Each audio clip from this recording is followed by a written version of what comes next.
વિદ્યાર્થી મિત્રો, very good morning to all of you. ધોરણ 11 ચેપ્ટર નંબર 3 તત્વોનું વર્ગીકરણ અને ગુણધર્મમાં આવર્તિતા નામના ચેપ્ટરની અંદર આપણે ચર્ચા કરતા હતા.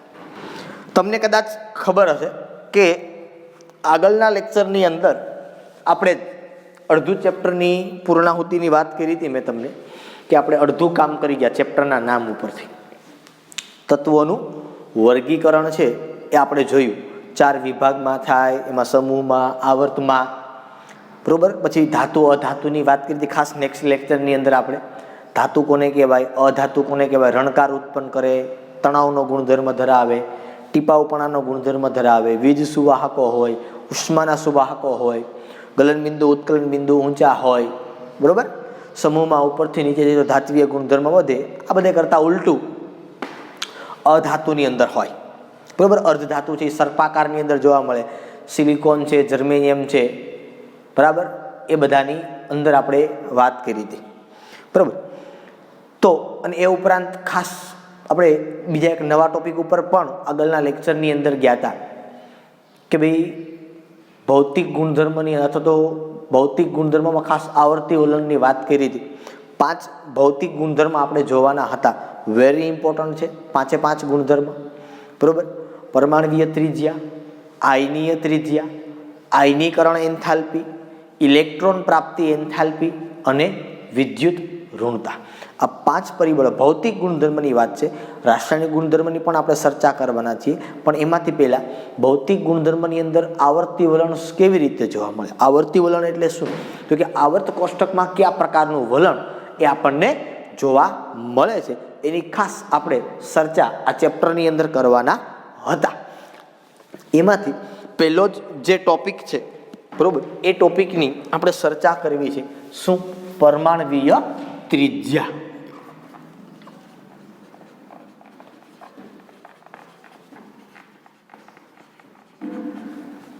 હું આને જનરલી પત્રી તરીકે ઓળખાવીશ તમને, બરોબર.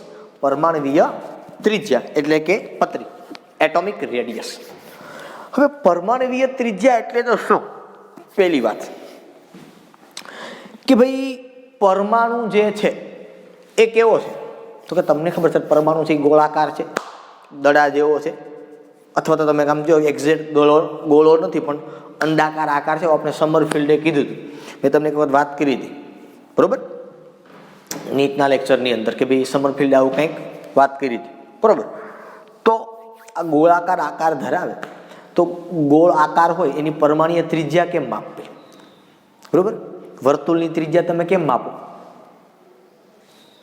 તો કે સર પરમાણુના વર્તુળના કેન્દ્રથી જીવા સુધીનું અંતર, આવું તમે કહેતા, બરોબર. અને પરમાણુ જે છે આપણી પાસે, એ પરમાણુ કંઈક આવો જ છે ને ભાઈ,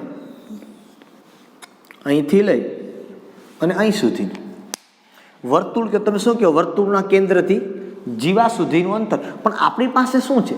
તો કે સર આપણી પાસે આવી રીતે આમ હોય જ, આમ ઇલેક્ટ્રોન પણ હોય આગળ આગળ. તો આપણે શું કહેવાનું? તો કે ભાઈ વર્તુળના કેન્દ્રથી બોલતા એમ શું બોલવાનું? પરમાણુના કેન્દ્રથી જીવા સુધીનું અંતર. આપણે શું કહેતા? અહીંયા જીવા તો નથી, તો શું કહેવાનું? તો કે બાહ્યતમ કક્ષા સુધીનું અંતર. જ્યાં ઇલેક્ટ્રોન હોય એટલે આવી ગયું, ત્યાં જે પરમાણુ હોય એ બાહ્યતમ કક્ષામાં. એટલે આ અંતર તમે છે ને ખાસ કરીને જુઓ ને, તો આ ત્રિજ્યાનું અંતર 1.2 એંગસ્ટ્રોમ જેટલું હોય. કેટલું હોય? 1.2 એંગસ્ટ્રોમ. આ પ્રાયોગિક રીતે માપેલું છે, ખૂબ જ સૂક્ષ્મ તમે જેને કહી શકો. પરમાણુ કેન્દ્ર છે એની ત્રિજ્યા તમે જુઓ, બરોબર, પરમાણવીય ત્રિજ્યા, તો એ 1.2 એંગસ્ટ્રોમ. આ પ્રેક્ટિકલી માપ્યું છે, હું ત્યાં કે ફૂટપટ્ટી લઈને માપવા નથી ગયો, બરાબર. તો આ નાનું એવું અંતર છે, તો સર આ કેમ માપવું? આપણે કેટલું થાય એમાં માપવું કઈ રીતે? સૌથી મોટો પ્રશ્ન એ આવે. કારણ દરેક પરમાણુની અંદર તમે જુઓ તો પછી તમને ખબર છે કે આમ પાછળ આમ તમે જતા હો એટલે જુદી જુદી કક્ષાની અંદર કક્ષકો છે એ જુદી જુદી આવતી જાય. એટલે તમે આમ અંતર ધીમે ધીમે સ્ટેપ બાય સ્ટેપ આગળ લેતા જતા હોય, બરાબર. જનરલી આટલી માપી છે, કોઈ પરમાણુ છે એની ત્રિજ્યા આટલી હોય. એટલે ખાસ કરીને જનરલી હાઇડ્રોજન માટે વાત કરી હોય કે કોઈ પરમાણુ માટે વાત કરી હોય, બરાબર. તો સૌથી મોટો અને પેચીદો પ્રશ્ન એ આવે. પહેલા હું તમને વ્યાખ્યા લખાઈ દઉં કે પરમાણુ ત્રિજ્યા એટલે શું. તો એ લખીને આપું કે પરમાણુના કેન્દ્રથી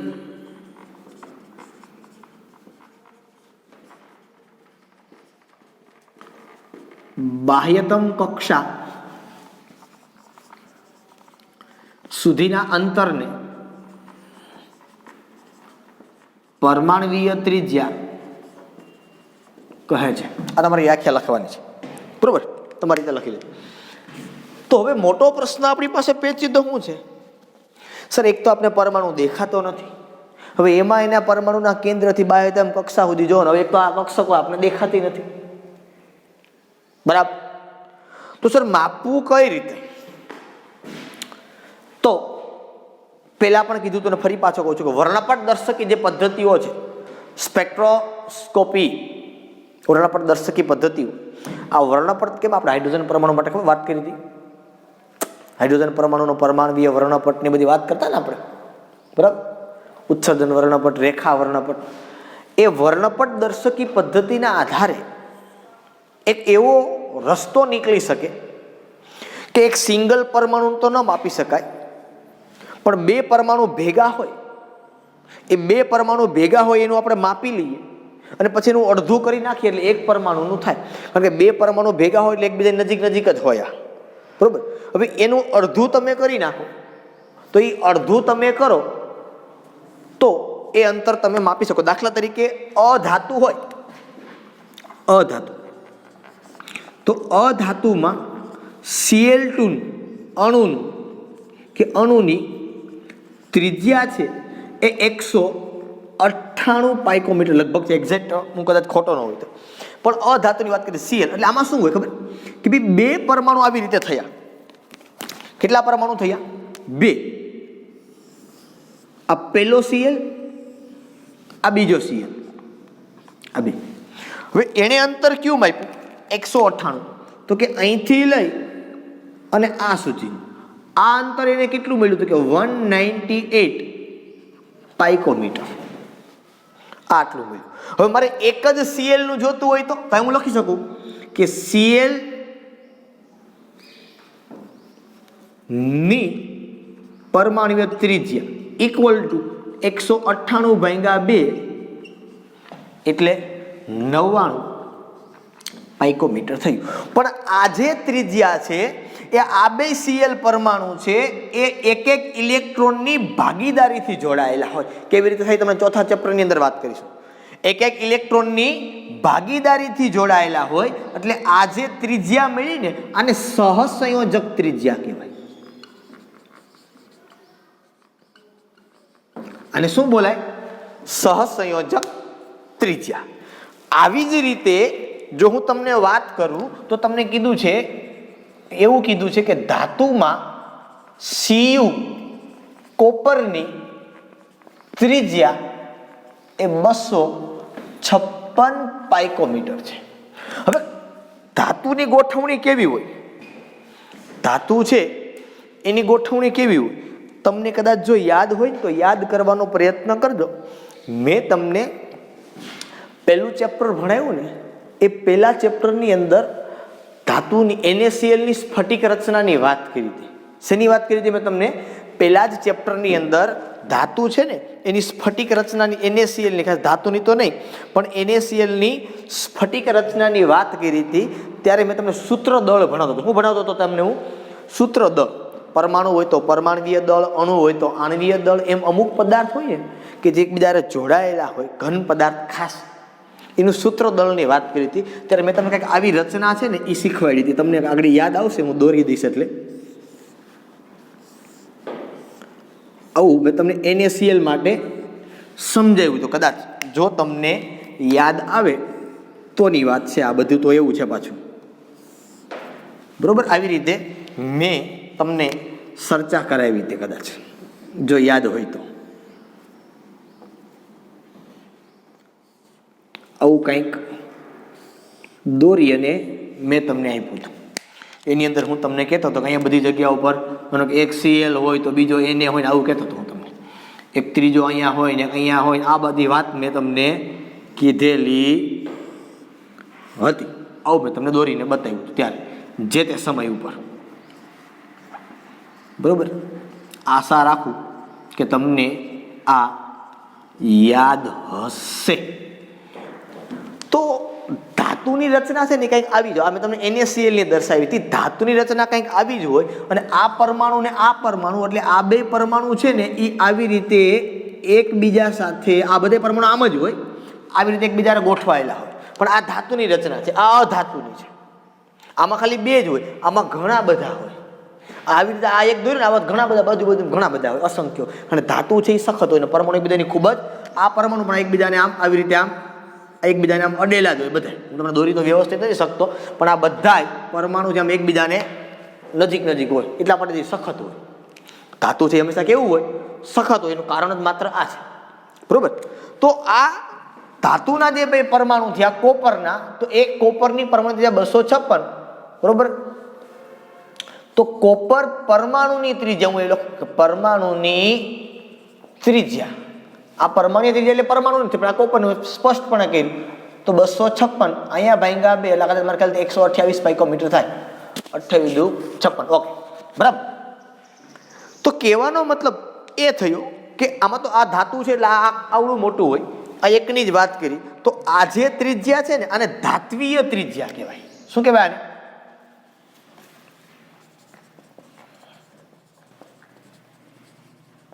ધાત્વીય ત્રિજ્યા. જો અધાતુ હોય તો એને સહસંયોજક ત્રિજ્યા બોલાય. આ જે ત્રિજ્યા થઈ એ સહસંયોજક ત્રિજ્યા થઈ. આ જે ત્રિજ્યા થઈ એ ધાત્વીય ત્રિજ્યા થઈ. સર આપણે તો પરમાણ્વીય ત્રિજ્યાની વાત કરવી છે. અરે ભાઈ એ જ વાત છે કે ખરેખર તો આ બંને તમે જુઓ તો પરમાણ્વીય ત્રિજ્યા જ છે. શું કામે?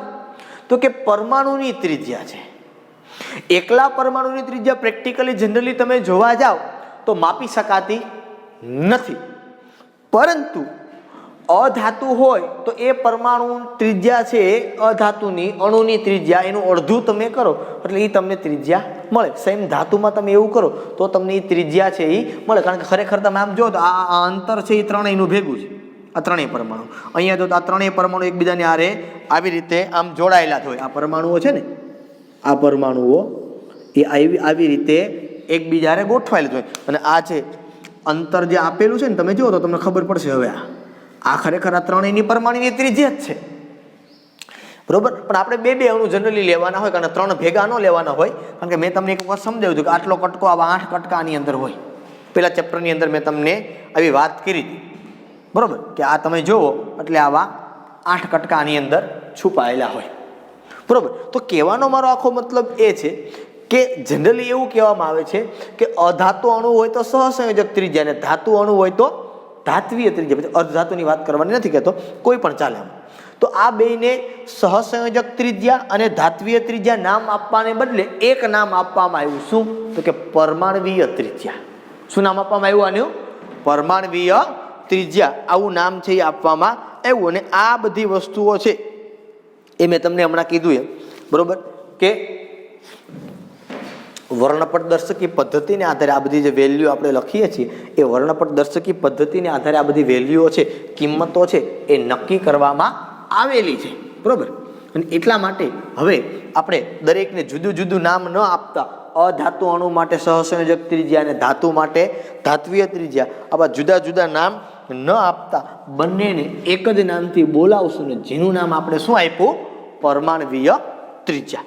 ઓકે, હવે આ જે પરમાણ્વીય ત્રિજ્યા છે એ પરમાણ્વીય ત્રિજ્યાની આપણે જનરલી વાત કરવી છે કે પરમાણ્વીય ત્રિજ્યા શું છે. વ્યાખ્યા મેં તમને અહીંયા આપી કે ભાઈ પરમાણુના કેન્દ્રથી બાહ્યતમ કક્ષા સુધીના અંતરને પરમાણ્વીય ત્રિજ્યા તરીકે ઓળખવામાં આવે છે. ખ્યાલ પીડો? અહીંયા કેન્દ્રથી લઈ અને જે કંઈ પરમાણુ જેવડો કંઈ હોય આગળ જતો હોય એ અંતરને શું કહેવાય? એની પરમાણ્વીય ત્રિજ્યા કહેવાય. હવે એક વસ્તુ ખાસ મગજમાં બેસાડવાની છે કે હવે આપણે મૂળ આ પરમાણ્વીય ત્રિજ્યા છે કે કોઈ પણ છે, આ દરેકના આપણે આવર્તમાં તમે જાઓ ડાબી બાજુથી જમણી બાજુ તો વલણ શું છે, સમૂહમાં ઉપરથી નીચે જાઓ તો પરમાણ્વીય ત્રિજ્યા કેવી થાય, આ દરેકની આપણે ચર્ચા કરવાની છે. તો હું પહેલા એવું લખું છું અહીંયા કે આવર્તમાં પરમાણ્વીય ત્રિજ્યાનું વલણ. તમને કદાચ એવો પ્રશ્ન પૂછે કે ભાઈ આવર્તમાં પરમાણ્વીય ત્રિજ્યાનું વલણ સર્ચો. તમે આવર્તમાં ડાબી બાજુથી જમણી બાજુ તરફ જાઓ તો પરમાણ્વીય ત્રિજ્યા શું થાય? વધે કે ઘટે? બેમાંથી એક જ થાય. અને જે આવર્તમાં થાય એના કરતાં ઉલટું ક્યાં થશે? સમૂહમાં. આ યાદ રાખજો. હવે કોઈ પણ આવર્ત તમે પસંદ કરી લો, કોઈ પણ આવર્ત તમે પસંદ કરી લો અને એ આવર્તના આધારે આપણે નક્કી કરશું કે પરમાણ્વીય ત્રિજ્યા છે એ વધશે કે ઘટશે. બરોબર. દાખલા તરીકે હું બીજો આવર્ત લઉં તો બીજા આવર્તની અંદર ક્યાં ક્યાં તત્વ આવે? હાલો આવર્ત જોવો છો, સમૂહ નહીં આવર્ત, ખબર પડશે તમને. લિથિયમ, પછી beryllium, boron, carbon, nitrogen, phosphorus ના આવે, ઓક્સિજન, ફ્લોરિન. 18મો સમૂહ નથી લખતો, શું કામ એ હું તમને કહીશ પછી. બરોબર. હવે આ બધા તત્વની સામાન્ય ઇલેક્ટ્રોન રચના હું અહીં લખો તો શું થાય? આનું શું આવે? તો કે હિલિયમ 2s1. હિલિયમ હવે નથી લખતો દરેકમાં. અહીંયા શું આવે? 2s2. અહીંયા 2s2 2p1. અહીંયા 2s2 2p2. અહીંયા 2s2 2p3. અહીંયા 2s2 2p4. અહીંયા 2s2 2p5. આ દરેકની મેં ઇલેક્ટ્રોન રચના અહીંયા લખી. આ લિથિયમ છે એનો નંબર હું લખું, તમને જો કે નંબર ખબર જ હોય. લિથિયમનો નંબર 3, આનો 4, આનો 5, આનો 6, આનો 7, આનો 8, આનો 9. બરોબર. આવર્તમાં આપણે જોઈશું. આ આવર્ત છે ને, બીજો આવર્ત મેં લીધો. બરોબર. શું થાય? એક્ઝેક્ટ કેટલી વેલ્યુ હોય તમારે યાદ રાખવાની જરૂરિયાત નથી. ભલે તમને ટેક્સ્ટ બુકની અંદર આપેલી જ છે, તમે જુઓ તો બીજા આવર્તની જ આપી છે, એટલા માટે મેં એક્ઝામ્પલ તરીકે બીજો આવર્ત જ લીધો છે. આપણે શું જોવાનું છે કે શું થાય એમ. હવે અહીંયા જોવાનું છે ખાસ, હું શું કહેવા માટે અને કરવા માટે જઈ રહ્યો છું એ.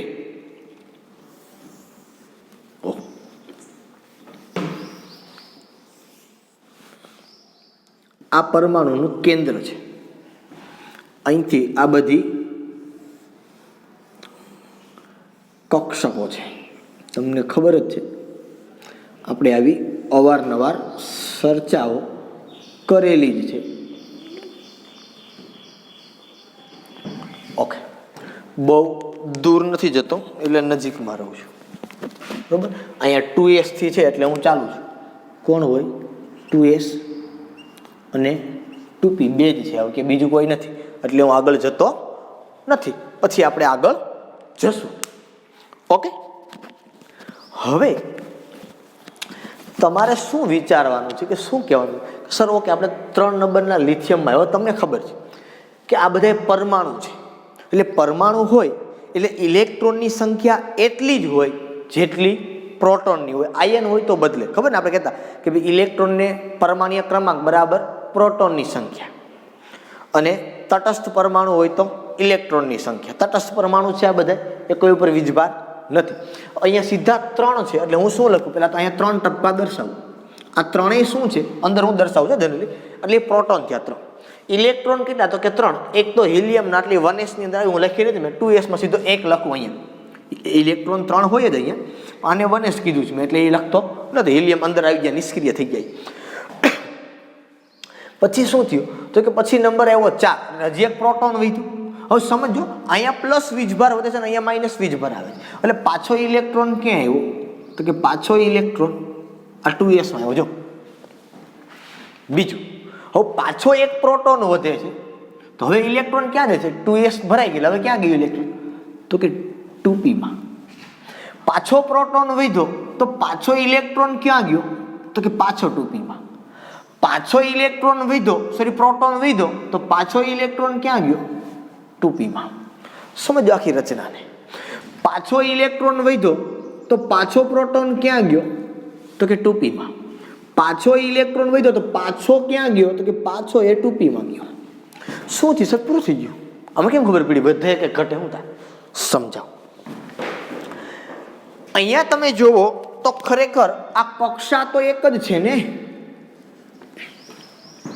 કક્ષા કેવી છે? આ એક જ છે. કક્ષાની અંદર કક્ષકો હોય, તમને ખબર છે આ બાબતમાં. કક્ષાની અંદર કક્ષકો હોય તો આનો મતલબ શું થાય? જેમ જેમ કેન્દ્રીય વીજભાર વધે, કેન્દ્રીય વીજભાર એટલે સમજો પ્રોટોનની સંખ્યા જેમ જેમ વધે છે 3 4 5 એમ એમ ઇલેક્ટ્રોન એ એક જ કક્ષામાં દાખલ થાય છે. ક્યાં દાખલ થાય છે? એક જ કક્ષામાં. અને એક જ કક્ષામાં દાખલ થાય છે એના કારણે અહીંયા ધન વીજભાર અને અહીંયા ઋણ. જેમ ધન વીજભાર વધે એમ જ ઋણ વીજભાર વધે. એટલે આ ધન અને આ ઋણ બે પાસે છે. એટલે થાય શું? તો કે એકબીજાની ખૂબ જ ક્યાં આવે? નજીક નજીક આવે. હું જેમ જેમ પ્રોટોન વધે એમ ઇલેક્ટ્રોન વધે એટલે આ બે વચ્ચે આકર્ષણ બળ વધે. આકર્ષણ બળ વધે એટલે અંતર ઘટે. પણ આ અંતર એટલે જ શું? આ અંતર એટલે જ શું? આ અંતર એટલે જ પરમાણવીય ત્રિજ્યા. સમજમાં આવે છે મારો કહેવાનો મતલબ? જેમ જેમ પ્રોટોનની સંખ્યા વધે, જેમ જેમ કેન્દ્રીય વીજભાર વધે એમ એમ ઇલેક્ટ્રોન અથવા તો નવો દાખલ થતો ઇલેક્ટ્રોન એ એક જ અથવા તો ચોક્કસ કક્ષામાં દાખલ થાય છે. આ બીજો આવર્ત છે તો તમને એટલા આંટા હોય કે ઇલેક્ટ્રોન બધાય બીજા આવર્તમાં જ અથવા તો બીજી કક્ષામાં જ દાખલ થાય. મુખ્ય ક્વોન્ટમમાં દરેકની અંદર બે જ છે, એ સિવાય ક્યાંય જઈ શકે નહીં, કારણ કે આવર્ત જ બીજો છે. ત્રીજો હોત તો ત્રીજા આવર્તમાં જ દાખલ થાય, ચોથો હોત તો ચોથા આવર્તમાં જ દાખલ થાય. આ તમને ખબર છે, આપણે આખી વર્ગીકરણ આવર્ત કોષ્ટકનું કરી ગયા. એટલા માટે શું થાય તો કે જ્યાં પ્રોટોન જેમ જેમ વધે એમ એમ ઇલેક્ટ્રોન વધે, એટલે પ્રોટોનનો ધન વીજભાર વધે એમ એમ ઇલેક્ટ્રોનનો ઋણ વીજભાર વધે, એટલે બે વચ્ચે આકર્ષણ બળ વધે. હવે તમને ખબર છે કે આકર્ષણ બળ વધે, આ બે વચ્ચે આકર્ષણ બળ વધે તો આ બે દૂર ભાગે કે નજીક આવે? જેમ જેમ આકર્ષણ બળ વધતું જાય એમ એમ એકબીજાની નજીક નજીક આવે. એકબીજાને ભળી નથી જવાનું, એકબીજાની ક્યાં આવે? નજીક નજીક આવે. હવે એકબીજાની નજીક નજીક આવે એટલે શું થાય તો કે એકબીજાની નજીક નજીક આવે એટલે અંતર ઘટે. અંતર ઘટે એનો મતલબ શું થયો કે પરમાણવીય ત્રિજ્યા ઘટી. તો આનો મતલબ શું થયો? હું શું લખી શકું તો કે હું લખી શકું કે આવર્તમાં ડાબી બાજુથી જમણી બાજુ તરફ જતા પરમાણવીય ત્રિજ્યા વધે છે. શું થાય છે? પરમાણવીય ત્રિજ્યા, આઈ એમ સોરી ફોર ધેટ, પરમાણવીય ત્રિજ્યા ઘટે છે. અથવા તો મારે શોર્ટમાં લખવું તેમ લખાય કે આવર્તમાં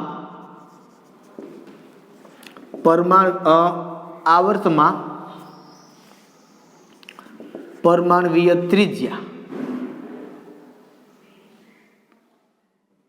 અથવા તો લખાય કે આવર્તમાં પરમાણવીય ક્રમાંક પ્રપોર્શનલ ટુ 1 પરમાણવીય ત્રિજ્યા. કે પરમાણુ ક્રમાંક વધે તો પરમાણવીય ત્રિજ્યા ઘટે. થાય છે? જેમ જેમ તમે ધન વીજભાર આવે છે એમ સામે ઋણ વીજભાર આવે છે, બે વચ્ચે આકર્ષણ બળ વધે છે, અંતર ઘટે, માટે પરમાણવીય ત્રિજ્યા ઘટે. લખવાનું કેવી રીતે સમજો, હું પાછો બોલું છું. કેવી રીતે લખશો? આવું પૂછ્યું હોય તો આવું તમારે કરવાનું નથી, આટલું તમને સમજાવું. તમારે શું લખવાનું છે કે આવર્ત તમને પૂછશે, કારણ આપો કે આવર્તમાં ડાબી બાજુથી જમણી બાજુ તરફ જતા પરમાણવીય ત્રિજ્યા ઘટે છે, કારણ આપો. આવું પણ પૂછે, અથવા એવું પણ પૂછે કે આવર્તમાં પરમાણવીય ત્રિજ્યાનું વલણ સર્ચો, આવું પણ પૂછે. બરોબર? તો શું કહેવાનું કે આવર્તમાં ડાબી બાજુથી જમણી બાજુ તરફ જતા પરમાણવીય ત્રિજ્યા ઘટે છે, કારણ કે જેમ જેમ પરમાણવીય ક્રમાંક વધે તેમ તેમ કેન્દ્રીય વીજભાર વધે. કેન્દ્રીય વીજભાર વધે એટલે પ્રોટોનની સંખ્યા વધે. ટૂંકમાં તમે સમજાવો, જેમ જેમ ડાબી બાજુથી જમણી બાજુ તરફ જેમ જેમ પરમાણવીય ક્રમાંક વધે એમ કેન્દ્રીય વીજભાર વધે છે. તેથી નવો દાખલ થતો ઇલેક્ટ્રોન કોઈ ચોક્કસ કક્ષામાં દાખલ થાય છે. તેથી પરમાણવીય કેન્દ્ર અને બાહ્યતમ કક્ષા વચ્ચે આકર્ષણ બળ વધે છે.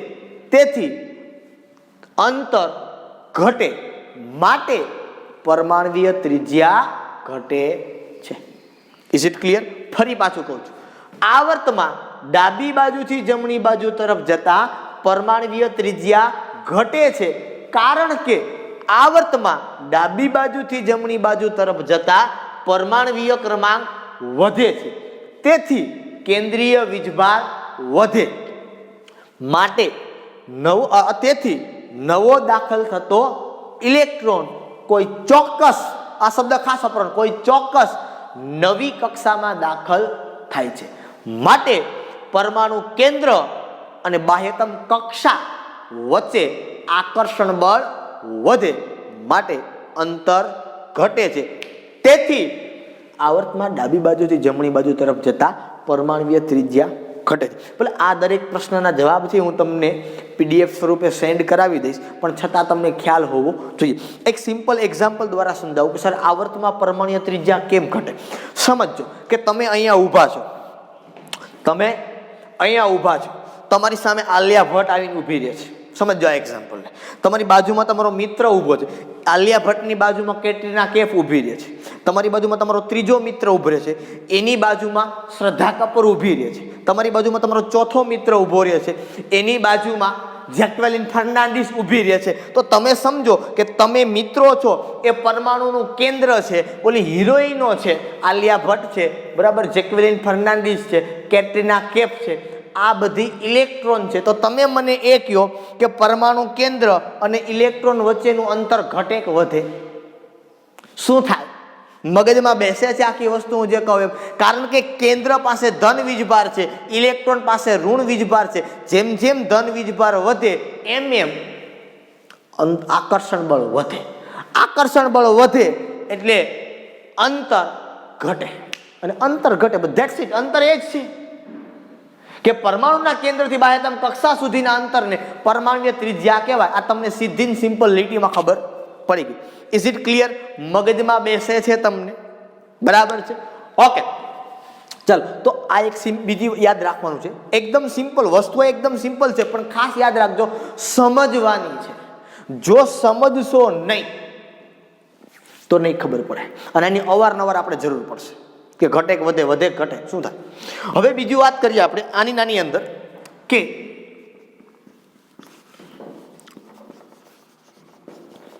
સમૂહમાં પરમાણુય ત્રિજ્યાનું વલણ. તમે જો એવું પૂછવામાં આવે કે સમૂહમાં પરમાણુય ત્રિજ્યાનું વલણ સર્ચો, તો તમે કેવી રીતે કામ કરશો?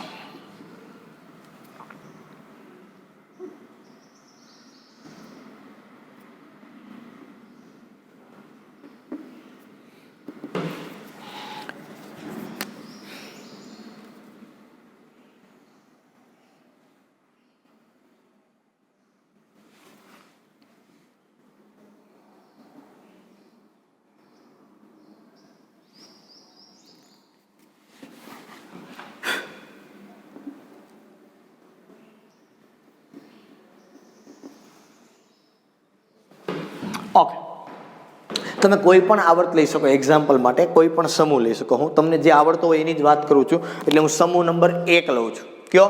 સમૂહ નંબર 1, લિથિયમ, સોડિયમ,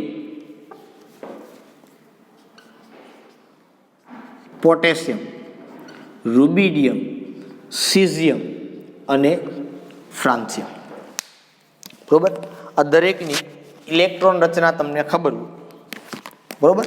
ન ખબર તો હું તમને આગળ કહું.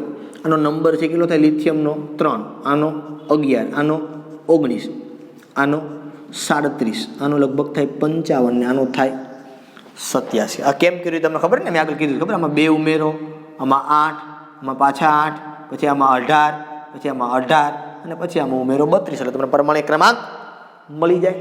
Very simple. ઓકે, ખૂબ હોશિયાર. ચલો, અહીંયા શું લખશું? Helium 2s1. અહીંયા શું લખશું? Neon 3s1. અહીંયા શું લખશું? Argon 4s1. અહીંયા શું લખશું? Krypton 5s1. અહીંયા શું લખશું? Xenon 6s1. અહીંયા શું લખશું? Radon 7s1. એટલા માટે જ મેં તમને કીધું કે તમને નિષ્ક્રિય વાયુઓના નામ નંબર આવડવા જોઈએ, તો જ ઇલેક્ટ્રોન રચના આવડે. કારણ કે આ 2, 10, 18, 36, 54 ને 86 રેવડી. આ સમૂહ થયો. સમૂહમાં હંમેશા ક્યાં ચાલવાનું? ઉપરથી નીચે. એટલે મેં આ પ્રમાણે લખ્યા. આવર્તમાં હંમેશા ક્યાં ચાલવાનું? ડાબી બાજુથી જમણી બાજુ ચાલવાનું. ઓકે, ચાલો. હવે સમૂહમાં પરમાણુય ત્રિજ્યાનું વલણ કેવું હોય? શું થાય એ વસ્તુ મારે તમને સમજાવવાની છે કે સમૂહમાં સર કેવી રીતે હોય, બરોબર. હવે આપણે સીધા જ અહીંયા આવીએ સમૂહમાં કેટલા છે. ચાલો તો સર પેલા 3 પ્રોટોન ને 3 ઇલેક્ટ્રોન, હું પેલા અહીંયા કક્ષકોને આવી રીતે લખું છું, બરોબર. આ થઈ 2s, આ થઈ 3s, આ થઈ 4s, ખાલી s જ લખું છું કારણ કે s ની જ જરૂર છે. આ 5s, આ 6s અને આ 7s, મારે જેની જરૂર છે એ જ લખું. તમે એ જ આપ્યું છે, બરોબર. ઓમાં આપ્યું છે એ પ્રમાણે લખ્યું, આમાં આપ્યું એ પ્રમાણે. બાકી હોય નહીં આવી રીતે વચ્ચે હજી 2 પિન 3 પિન 3 પિન એવું બધું હોય, પણ એટલું બધું આપણે લાંબુ ન કરવું પડે એટલા માટે વચ્ચેનું બધું હું કાપી નાખું છું. ચાલો 3 ઇલેક્ટ્રોન અને 3 પ્રોટોન. હાલો આ 3 પ્રોટોન, ઇલેક્ટ્રોન સીધો ક્યાં છે તો કે સર 2s1 માં. રેડી? પછી પાછા તો કે 10 11 નંબર, તો 11 પ્રોટોન થઈ ગયા. હાલો આમ ઉમેર દો, અટે અહીંયા આવી ગયો. પાછા હાલો ઉમેરો 19, ઓહો વધી ગયા. પાછા અહીંયા હાલો, પાછા તો કે સર 37, હાલો અહીંયા. પાછા હાલો 55 તો કે અહીંયા. હાલો પાછા તો કે 87 તો કે અહીંયા. હવે તમે મને નક્કી કરીને કહી દો કે શું થાય.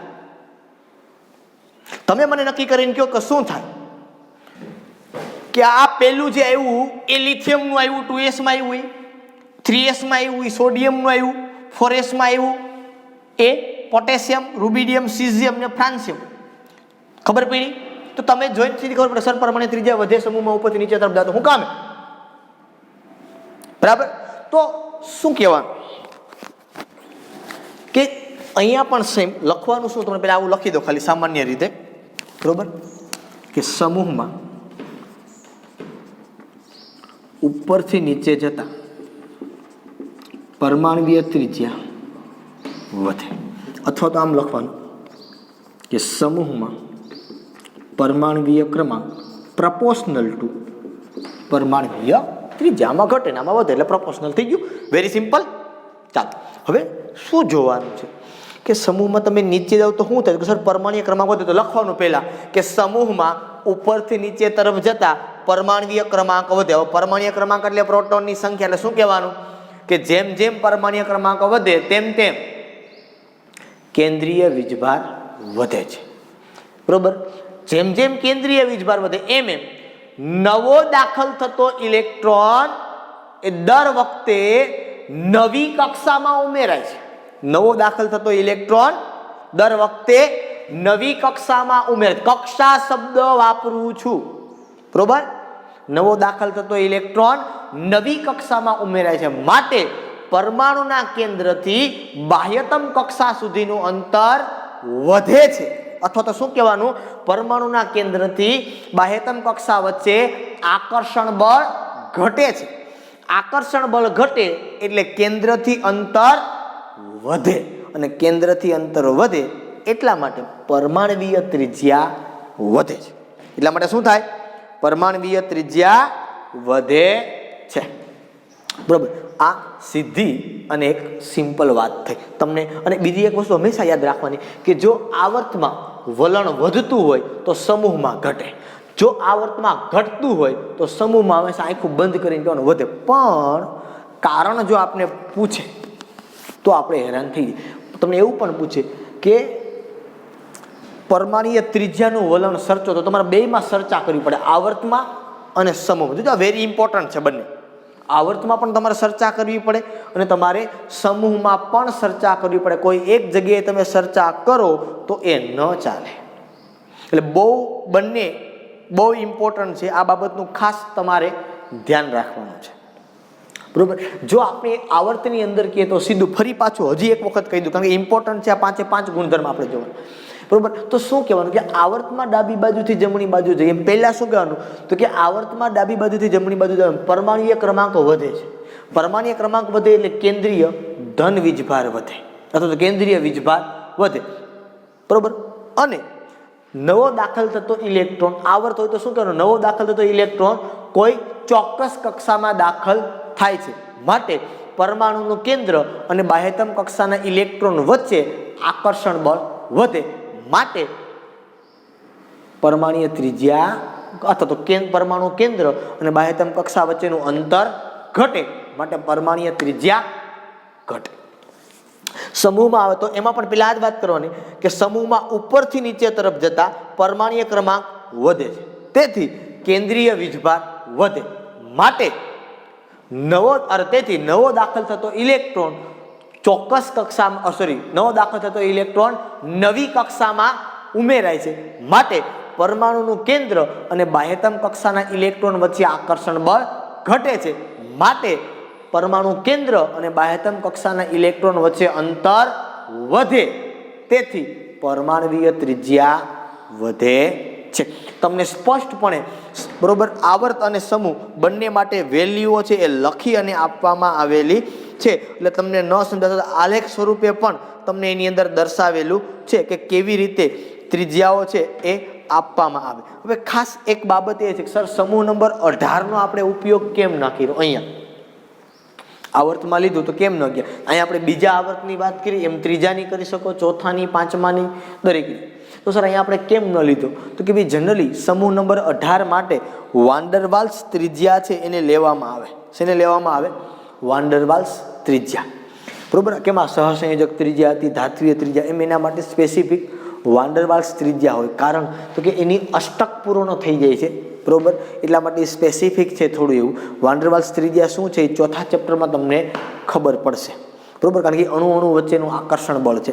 એટલે તમને એ બાબત ઉપર ચર્ચા અત્યારે હું નહીં કરી શકું એટલી બધી, પણ ખાલી એટલું કહી શકીશ કે સમૂહ નંબર 18ના જે તત્વો છે એના માટે વાન ડર વાલ્સ ત્રિજ્યા છે એની આપણે વાત કરવાની આવે ને એ આપણે ચર્ચા જનરલી વાન ડર વાલ્સ જે ભણશું, વાન ડર વાલ્સ આકર્ષણ બળ, બરોબર છે, ત્યારે આપણે એની વધારે પડતી ચર્ચા છે એ કરશું ને તમને આઈડિયા આવશે. બાકી બીજી કંઈ બહુ મોટી બાબત આની અંદર છે નહીં, બરોબર. બુકમાં આલેખના અંદર એની હારે આપણે કોઈ મતલબ નથી, પણ મેં જે તમને લખી અને આપ્યું અને બોલ્યો હમણાં એ પણ તમારે ખાસ લખી લેવાનું છે. કદાચ ન ખ્યાલ પડે, લખતા આવડે તો હું તમને PDF છે કે સેન્ડ કરીશ, એટલે તમને ખબર પડશે કે તમારે કેવી રીતે એની અંદર લખવાનું છે. પણ આ યાદ ખાસ રહેવું જોઈએ. ફરી પાછું કહું છું કે પરમાણ્વીય ત્રિજ્યા, તમને જો એવું પૂછે કે આવર્તમાં પરમાણ્વીય ત્રિજ્યાનું વલણ સર્ચો, તો કહેવાનું કે આવર્તમાં ડાબી બાજુથી જમણી બાજુ તરફ જઈએ એમ પરમાણ્વીય ત્રિજ્યા ઘટે છે, કારણ કે આવર્તમાં ડાબી બાજુથી જમણી બાજુ તરફ જતા પરમાણ્વીય ક્રમાંક વધે છે, તેથી કેન્દ્રીય વીજભાર વધે, બરોબર. અને નવો દાખલ થતો ઇલેક્ટ્રોન કોઈ ચોક્કસ કક્ષામાં દાખલ થાય છે, માટે પરમાણુનું કેન્દ્ર અને ઇલેક્ટ્રોન વચ્ચે આકર્ષણ બળ વધે, તેથી પરમાણુ કેન્દ્ર અને બાહ્યતમ કક્ષાના ઇલેક્ટ્રોન વચ્ચેનું અંતર ઘટે, માટે પરમાણુય ત્રિજ્યા ઘટે. એના કરતાં ઉલટું સમૂહમાં બોલવાનું છે, બરોબર. આ બાબત હું તમને અવારનવાર એટલા માટે કહું છું કે આ તમને યાદ હોવું જોઈએ, ભૂલાવવું જોઈએ નહીં. તો અને માત્ર તો જ આગળ ઉપર આપને કામ કરવાની મજા આવશે, નહીતર આપને આગળ ઉપર કામ કરવાની મજા આવશે નહીં. તમને તકલીફ વધારે પડતી પડશે, બરોબર. મારે અવારનવાર, કારણ તમે સામે હોય તો મને કહી શકો સર આ સમજાણું નહીં, હું તમને ત્યારે ટોપિકથી પાછો રિપીટ કરી શકું. અત્યારે પરિસ્થિતિ એવી છે કે તમે મને કહી શકો એમ નથી, પણ છતાં હું બેસ્ટ પ્રયત્ન કરું છું કે તમને સમજાઈ જાય, બરાબર છે.